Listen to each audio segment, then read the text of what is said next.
السلام علیکم ورحمۃ اللہ وبرکاتہ۔ بنی اسرائیل کی ایک جماعت جو حضرت حزقیل علیہ السلام کے شہر میں رہتی تھی، شہر میں طاعون کی وبا پھیل جانے سے ان لوگوں پر موت کا خوف سوار ہو گیا، اور یہ لوگ موت کے ڈر سے سب کے سب شہر چھوڑ کر ایک جنگل میں بھاگ گئے اور وہیں رہنے لگے۔ تو اللہ تعالیٰ کو ان لوگوں کی یہ حرکت بہت زیادہ ناپسند ہوئی، چنانچہ اللہ تعالیٰ نے ایک عذاب کے فرشتے کو اس جنگل میں بھیج دیا، جس نے ایک پہاڑ کی آڑ میں چھپ کر ایک چیخ مار کر بلند آواز سے یہ کہا کہ تم سب مر جاؤ، اور اس بھیانک چیخ کو سن کر بغیر کسی بیماری کے اچانک یہ سب کے سب مر گئے، جن کی تعداد 70,000 تھی۔ ان مردوں کی تعداد اس قدر زیادہ تھی کہ لوگ ان کے کفن دفن کا کوئی انتظام نہ کر سکے، اور ان مردوں کی لاشیں کھلے میدان میں بے کفن 8 دن تک پڑی پڑی سڑنے لگیں،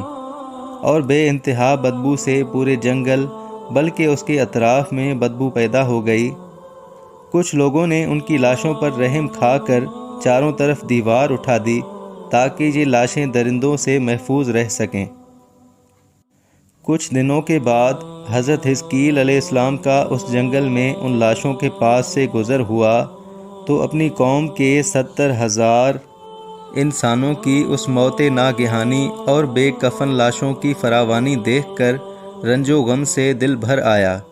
آپ دیدہ ہو گئے اور باری تعالیٰ کے دربار میں دکھ بھرے دل سے گڑ گڑا کر دعا مانگنے لگے کہ یا اللہ، یہ میری قوم کے افراد تھے جو اپنی نادانی سے یہ غلطی کر بیٹھے کہ موت کے ڈر سے شہر چھوڑ کر جنگل میں آ گئے۔ یہ سب میرے شہر کے باشندے ہیں، ان لوگوں سے مجھے انس تھا، اور یہ لوگ میرے دکھ سکھ میں شریک رہتے تھے۔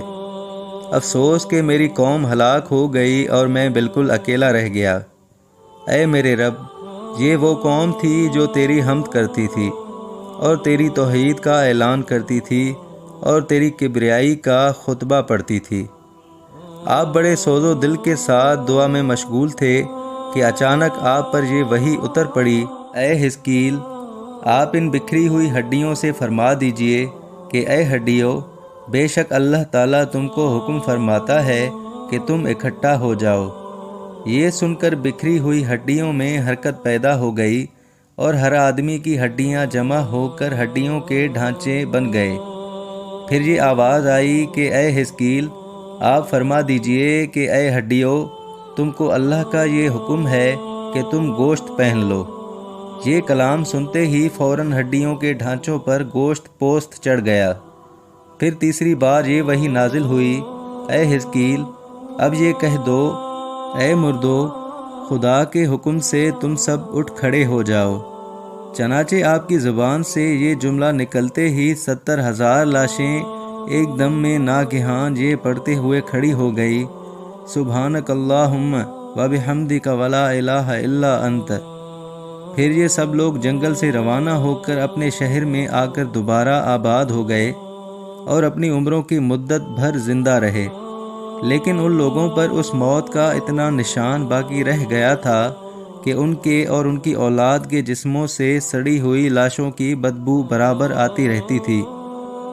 اور یہ لوگ جو کپڑا بھی پہنتے تھے وہ کفن کی صورت میں ہو جاتا تھا،